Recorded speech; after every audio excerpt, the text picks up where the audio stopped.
Hello बच्चों, और question is here. An isolated population of women with approximately equal number of blue eye and brown eye individuals was disseminated by earthquake. Okay, only a few brown eye pupil remain to form the next generation. This kind of change in the gene pool is called. देखिए, एक population है. इस population के अंदर क्या कहा गया? Blue आई वाले लोग भी हैं और ब्राउन आई वाले लोग भी हैं. ठीक है.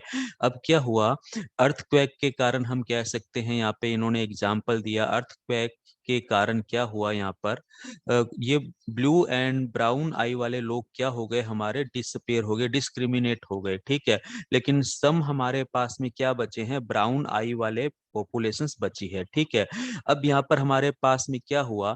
जेनेटिक वेरिएबिलिटी का लॉस हुआ, या जेनेटिक वेरिएशन जो है वो हमारे क्या हो गए? रिड्यूस हो गए. और ये इफेक्ट हमारा अर्थक्वेक कह दीजिए, चाहे फ्लड्स कह दीजिए, या कोई भी हमारे पास में डैमेज हो जिसके कारण एक पॉपुलेशन का एक हिस्सा दूर चला जाता है या एक्सटिंक्ट हो जाता है या गायब हो जाता है, तो इसको हम क्या कहते हैं? बोटल नेक इफेक्ट कहते हैं. तो ये हमारा रिप्रेजेंट करता है आंसर किसको? बोटल नेक इफेक्ट को. वहीं अगर मैं हार्डी विनवर्क की बात करूं तो ये हमें क्या बताता है?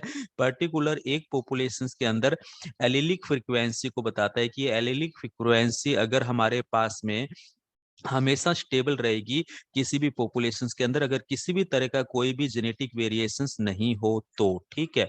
तो ये तो हमारे पास में अलग तरह का कंसेप्ट है. ब्लॉक जीन फ्लो की बात करें तो जीन फ्लो एब्सेंट है. ना तो हमारा क्या हो रहा है? इमिग्रेशन देखने को हमें मिल रहा है पॉपुलेशंस का, ना हमें एमिग्रेशन देखने को मिलता है. तो ये क्या बताता है? हमारा जीन फ्लो को बताता है. और जब भी जीन फ्लो होगा तो हमारा जेनेटिक वेरिएशन रिड्यूस होगा. ये भी कंसेप्ट याद रखिए. वहीं हम फाउंडर इफेक्ट की बात करें तो फाउंडर इफेक्ट में तो क्या होता है? अगर हम बात करें फाउंडर इफेक्ट में हमें क्या देखने को मिलेगा? कोई न्यू स्पीसीज एक पर्टिकुलर एरिया पर आती है. ये जो न्यू स्पीसीज पर्टिकुलर एरिया पर आएगी with less number of individuals के साथ आएगी, और बाद में ये अपने नंबर्स इंक्रीज कर लेती है. तो अल्टीमेटली ये फाउंडर इफेक्ट है. तो बाकी सभी ऑप्शन हमारे गलत हैं. यदि कोई डिजास्टर आता है अर्थक्वेक जैसा जिसके कारण जेनेटिक वेरिएशन हमारा रिड्यूस हो, तो वो बोटल नेक इफेक्ट कहलाता है. हमेशा ये कंसर्न याद रखेंगे. ऑप्शन सी राइट आंसर है. Thank you.